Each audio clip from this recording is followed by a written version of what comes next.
It was close to midnight when Daniel returned from work. The city outside was still alive with distant car horns, but the hallway of his apartment building was silent, almost too silent.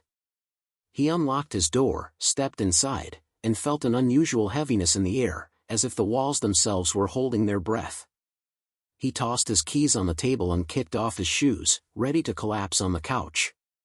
That's when he heard it. 3 slow knocks on his door. Daniel froze. At this hour, no one ever visited him. He waited a few seconds, then called out nervously, "Who's there?" No answer. Another knock. Louder this time. He approached carefully and looked through the peephole. No one was there. The hallway was empty. His stomach tightened. Maybe it was kids playing a prank, he thought. He backed away from the door, but before he could sit down, he heard something else, footsteps. Not outside. Inside. Behind him. Daniel spun around. His living room was empty. The shadows stretched across the floor, long and unsettling.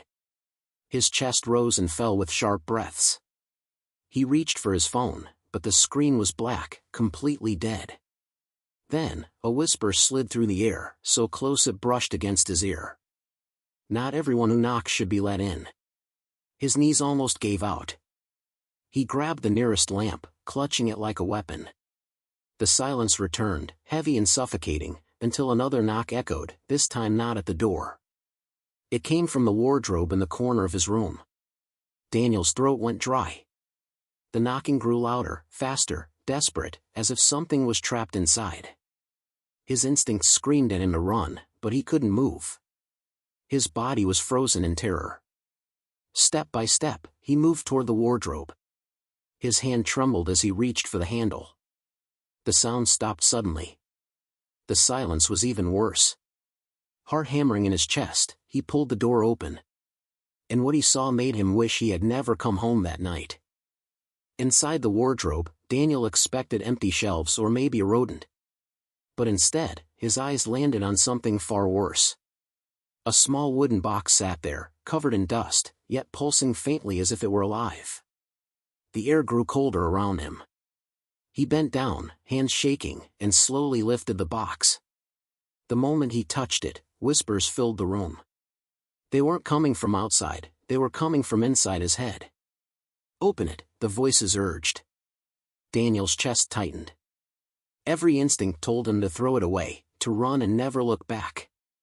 But curiosity held him captive. He sat on the floor, his breath uneven, and unlatched the box. Inside was nothing but a folded piece of paper. Confused, he unfolded it.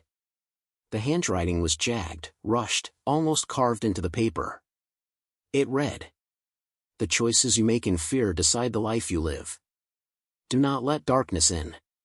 Before he could process the words, the lights flickered violently. The shadows in the room stretched and twisted, forming a tall, faceless figure behind him.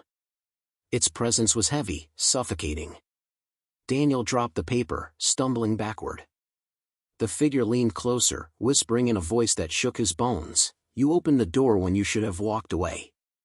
His vision blurred. The room seemed to shrink, walls closing in.